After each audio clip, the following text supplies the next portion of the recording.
बच्चों, हम भारत में रहते हैं। भारत के उत्तर से दक्षिण और पूरब से पश्चिम के राज्यों में बहुत विविधता है। वहाँ अलग अलग तरह के त्योहार मनाए जाते हैं। जलवायु भी अलग है और लोगों के रहन सहन का तरीका भी।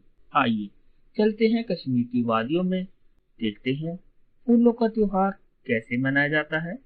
हमारी पाठ्य पुस्तक हमारा अद्भुत संसार कक्षा 3 का पाठ 3 त्योहार मनाए एक साथ।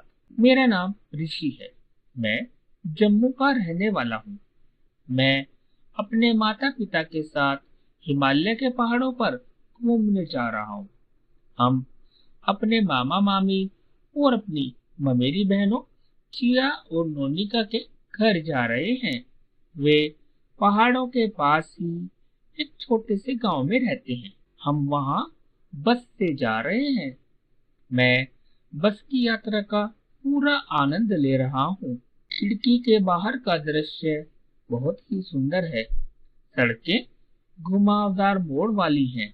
पहाड़ियों पर तरह तरह के रंग बिरंगे फूल हैं। ऐसा लग रहा है कि फूलों की घाटी है। दूर कहीं तरह तरह के लंबे लंबे पेड़ भी दिखाई दे रहे हैं। बच्चों, ऋषि बस से यात्रा कर रहा है। यात्रा के दौरान सुरक्षा के लिए किस तरह के नियमों का पालन करना चाहिए? तो बच्चों, यात्रा करते समय विशेष रूप से जब हम बस से यात्रा करते हैं तो हमें खिड़की के बाहर शरीर का कोई अंग नहीं निकालना चाहिए। बिना वजह खड़े ना हो, अपनी सीट पर बैठें। इसी तरह साइकिल चलाते हुए या सड़क पर चलते समय सुरक्षा के किन नियमों का पालन करना चाहिए? साइकिल चलाते हुए या सड़क पर चलते समय सड़क के बाईं ओर चलें। अपने दाएं बाएं और आगे पीछे आने वाले वाहनों का ध्यान रखें। लाल बत्ती पर अवश्य रुकें। बच्चों, जब आप सड़क पर चलते हो तो आपको जगह जगह यातायात के कुछ संकेत दिखाई देते होंगे। सड़क के किनारे ये लाल बत्ती पर क्या आप जानते हैं उनके क्या क्या अर्थ हैं? यदि हाँ, तो स्तंभ ए में दिए गए संकेत चिन्हों को स्तंभ ब में दिए गए उनके अर्थ से मिलाइए। सबसे पहले जो आपको प्रतीक चिन्ह दिखाया है ये है गति अवरोधक यानी स्पीड ब्रेकर। दूसरा त्रिभुजाकार संकेत में आपको बच्चे दिखाई दे रहे हैं। ये संकेत है कि आगे विद्यालय है। तीसरा प्रतीक जहाँ गोले में एक गाड़ी है, गाड़ी को उसमें क्रॉस किया गया है, इसका अर्थ है यहाँ वाहन खड़ा न करें। अगला प्रतीक देखते हैं। एक व्यक्ति काम करते हुए दिखाया गया है, इसका अर्थ है व्यक्ति काम पर है। हॉर्न, हॉर्न को बजाने के लिए मना किया गया है, तो इसका अर्थ है कृपया हॉर्न मत बजाएं। आगे गोल में एक टर्न दिखा रखा है और उस पर क्रॉस किया गया है, तो यहाँ यू टर्न मना है। जब भी किसी संकेत पर क्रॉस कर दिया जाए बीच में, अर्थ ये होता है कि यह काम हमें वहां पर नहीं करना। कुछ देर बाद हम मामा और मामी के गांव के समीप वाले बस स्टॉप पर पहुंच गए। हम बस से नीचे उतरे। मामा जी हमें लेने आए हुए थे। पहले तो हम चौड़ी पक्की सड़क पर चले, फिर हमने मामा के घर तक जाने वाली संकरी कच्ची सड़क पकड़ी। जैसे ही हम उनके घर के अंदर गए, मेरी नजर उनके बगीचे में लगे रंग बिरंगे फूलों पर पड़ी। मैं उनमें से कुछ फूलों को पहचानता था, जैसे गुलाब, गेंदा और गुड़हल। जो भी हो, मैं इन फूलों की सुंदरता से चकित था। मैंने पहले भी बहुत से फूल देखे थे, पर ऐसे सुंदर फूल कभी नहीं देखे थे। मैंने नोनिका से पूछा, क्या आप मुझे इन फूलों के नाम बता सकती हैं? नोनिका ने एक फूल की ओर संकेत करते हुए कहा, यह ट्यूलिप है। मामी ने बच्चों को भोजन के लिए घर के भीतर बुलाया। सभी ने गर्म चावल के साथ कश्मीरी व्यंजन हाक, जो एक प्रकार की पत्तेदार सब्जी है, खाया। वास्तव में यह बहुत ही स्वादिष्ट था। क्या तुम्हें पता है कि इन दिनों हमारे यहाँ ट्यूलिप का त्योहार होता है? मोनिका ने भोजन करते हुए पूछा। हमारे यहाँ भी बसंत ऋतु में बहुत ही लुभावने लाल रंग के फूल खिलते हैं। इन्हें बुरांस के फूल कहते हैं। मैंने कहा। मैंने चिया और मोनिका को बताया कि हमारे यहाँ बसंत के त्योहार को बहुत ही खुशी और उल्लास के साथ मनाया जाता है। मैंने उन्हें बताया कि इस त्योहार में मैं और मेरे मित्र अपने आस पड़ोस के हर घर के द्वार पर सरसों और बुरांस के फूल सजाते हैं। हमारे इस काम के लिए हमारे बड़े हमें आशीर्वाद देते हैं। हमें टॉफियां और मिठाइयां भी मिलती हैं। चिया ने बहुत ही उत्साह के साथ बताया, पता है, मेरा मित्र वेंकट भी इस मौसम में विशु का त्योहार मनाता है। उसमें अमलतास के बहुत सारे पीले फूलों, सब्जियों, फलों का उपयोग करके विशुकनी बनाते हैं। बच्चों, विशुकनी केरल में नव वर्ष के प्रथम दिन को मनाए जाने वाला एक शुभ रिवाज है।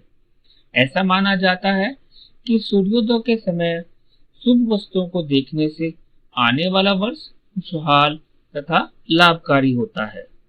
तभी इस बातचीत में मामी जी भी शामिल हो गई और उन्होंने बताया, बसंत प्रकृति का उत्सव है। भीषण ठंड के बाद जब सूर्य अपने पूरे तेज के साथ चमकता है तो चारों तरफ फूल खिल जाते हैं। ठंड से दुबकी हुई घास बढ़ने लगती है और पेड़ों पर नए पत्ते आने लगते हैं। मैंने मामी, चिया और मोनिका से कहा, जब मैं अपने चारों ओर बिखरे ये तरह तरह के रंग बिरंगे सुंदर फूल देखता हूँ तो मेरा मन खुश हो जाता है। कुछ दिनों बाद हम घर वापस आ गए। यह मेरी परिवार के साथ बिताई यादगार छुट्टियां थी। तो बच्चों, बसंत ऋतु के बारे में हमने इस पाठ में जाना। बसंत ऋतु की ही एक और कविता है जो आपको बहुत अच्छी लगेगी, जिसके लेखक हैं सोहन लाल द्विवेदी। तो बसंत ऋतु की कविता को गाते हैं।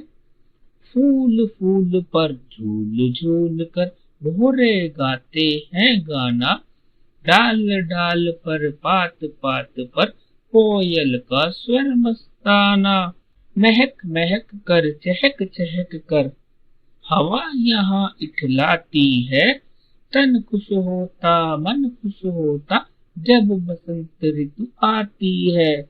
बच्चों, कैसी लगी कविता? दोहराइए और याद कीजिए इसको। बच्चों, अभी आपने विशुकनी और हाक के बारे में सुना। इसी तरह अलग अलग जगह अलग अलग व्यंजन बनाए जाते हैं। उन व्यंजनों को उससे जुड़े या उससे संबंधित त्योहार से मिलान कीजिए। तो त्योहार के दौरान बनाए जाने वाला व्यंजन कौन सा है? ठेकुआ। ठेकुआ छठ पूजा के अवसर पर बनाया जाता है। पीठा असम में बिहू के अवसर पर बनाए जाने वाले व्यंजन है। खजूर का केक क्रिसमस के अवसर पर बनता है, जबकि गुजिया होली पर बनाते हैं। सद्या नामक व्यंजन ओणम के त्योहार पर बनाते हैं। होली के उगादी त्योहार पर और सेवैयां ईद उल फितर के त्योहार पर बनाई जाती हैं।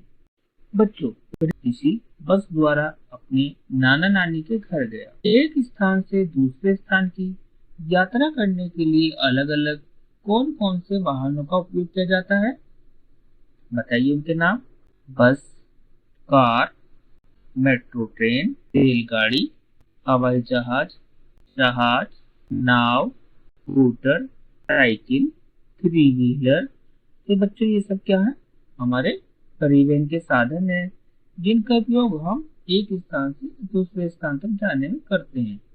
अगला प्रश्न है, हम यात्रा के दौरान सुरक्षित कैसे रह सकते हैं? तो बच्चों, यात्रा के दौरान हम यदि नियमों का पालन करेंगे तो हम सुरक्षित रह सकते हैं।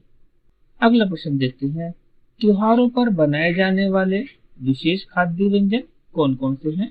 तो अभी हमने तालिका में विशेष व्यंजनों के बारे में जाना था, जैसे ठेकुआ, पीठा, खजूर का केक, गुजिया, सद्या, होलीगे, सेवैयां, हाक, विशुकानी। ये सब क्या है? हमारे विशेष खाद्य व्यंजन।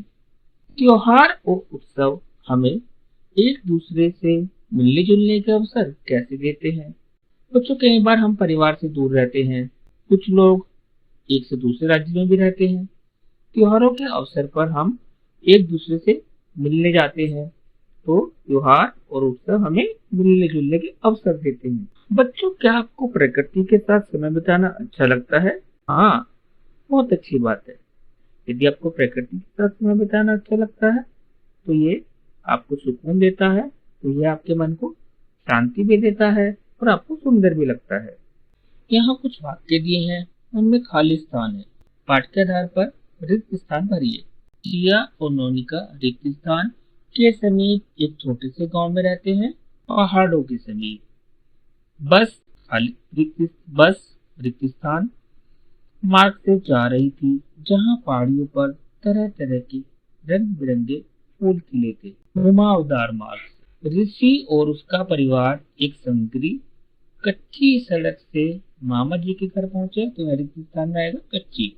बसंत ऋतु में खिलने वाले लाल फूलों का नाम बुरांस है। हाक एक प्रकार की हरी पत्तेदार सब्जी है, जिसे गर्म चावल के साथ खाया जाता है। तो रिक्त स्थान भरिए। बच्चों, पाठ के द्वारा हमने फूलों के त्योहार के बारे में जाना। इसी तरह क्या आप जानते हैं सरहुल के बारे में? सरहुल भी बसंत ऋतु का त्योहार है। सरहुल त्योहार को झारखंड में बसंत ऋतु में मनाया जाता है।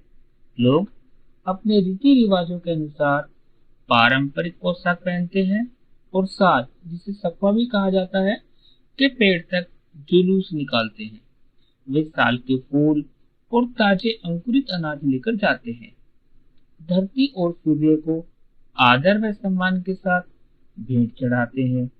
वे ढोल, नगाड़े और दूसरे स्थानीय वाद्य यंत्रों को बजाते, नाचते गाते हुए सरहुल मनाते हैं।